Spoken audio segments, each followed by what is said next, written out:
The middle of the year is a popular time to tie the knot.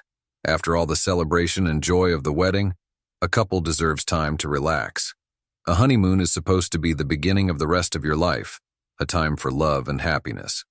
But sometimes, things don't go as planned.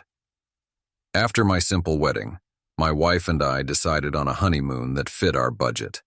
We found an all-inclusive package to a beachside resort that, while old and off the beaten path, seemed like a beautiful and affordable place. The pictures promised stunning ocean views and private walks on quiet shores. It was perfect, or so we thought. We were both excited about the prospect of staying at the quaint resort, but what drew us in more was the quiet remoteness of the place.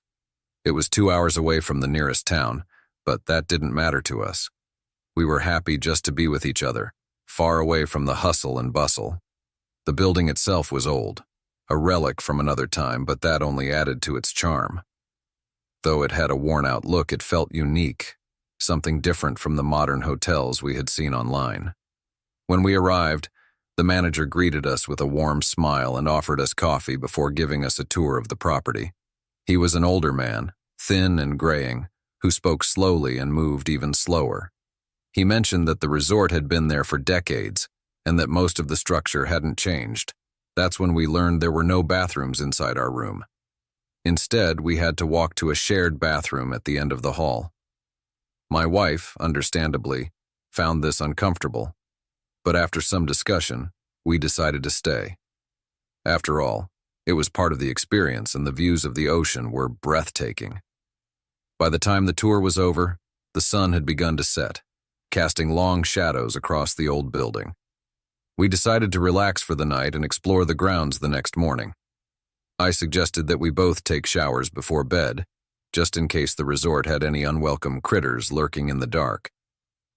I went first, walking the short distance to the bathroom under the dim, flickering lights of the hallway. The atmosphere felt heavy, as though the building was holding its breath. The bathroom itself was cold, with old tiles and an eerie silence. I quickly finished up and returned to the room. When it was my wife's turn to bathe, she went alone. A few minutes later, she came back, looking slightly confused but smiling. "Honey, did you write 'I love you' on the bathroom mirror?" she asked me. I was taken aback. I hadn't written anything. I told her so, but she insisted she'd seen it. I laughed it off, thinking it was just a trick of the steam or a leftover message from a previous guest. We went to check the mirror together, but by the time we arrived, the message was gone. Shrugging it off, we went to bed early, tired from the long day. But that night, something happened that I couldn't shrug off. I woke up in the middle of the night, my body tense for reasons I couldn't immediately place. It was as though something had disturbed me, something that was in the room. My eyes adjusted to the darkness, and that's when I saw it. In the corner of the room, near the old wooden cupboard, stood a shadow. It was shaped like a human, but its proportions were all wrong. Too tall, too hunched, and with wings folded tightly against its body, resembling a giant bat. Its presence was overpowering, and I could feel its eyes on me, watching me as though it was waiting for something. I wanted to scream, but fear paralyzed me.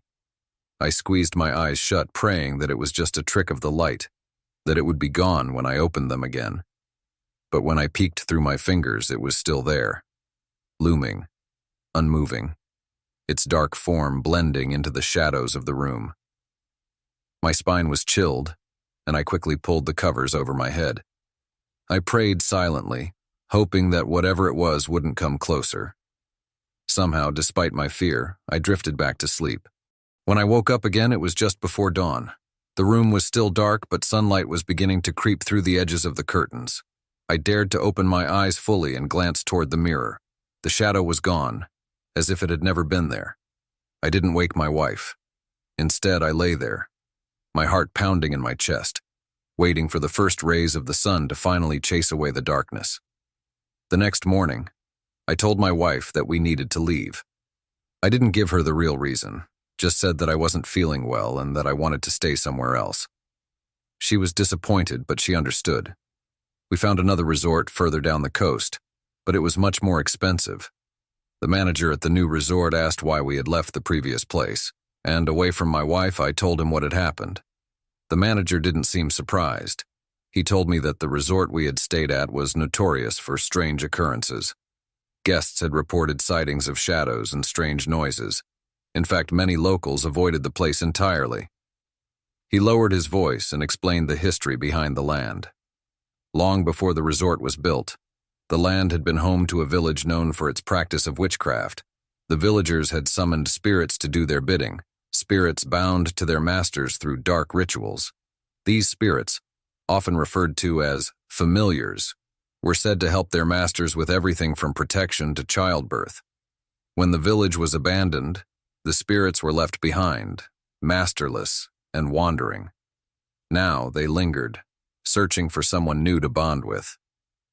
The manager said that many believed these spirits had never left the land, and that they still waited, hoping for a new master to claim them. Chills ran down my spine as I realized that the shadow I had seen was one of these spirits. It had been watching us, waiting to be adopted. The message my wife saw in the mirror, "I love you," wasn't from me. It was from something far older and darker, a spirit longing for a new master to serve. After hearing the full story, I couldn't help but feel a deep sense of dread. We had been lucky to escape without further harm. As we left the resort behind, I vowed never to book a cheap vacation again without thoroughly researching the place. Sometimes a cheap deal isn't worth the price you end up paying. Historical origins of the shadow. The spirit or familiar described in this story echoes the legends of Toil, a ghostly creature in Southeast Asian folklore. Often summoned through witchcraft, a toil is used by its master for various tasks, including theft, protection, and even vengeance. These beings are bound to their masters, but, when abandoned, may linger in the physical world, searching for a new master to serve. The black bat-like shadow in this story bears a striking resemblance to the legends of the toil, waiting to be adopted by unsuspecting visitors to the land.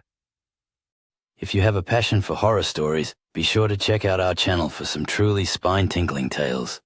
We offer a wide variety of stories that are sure to send shivers down your spine.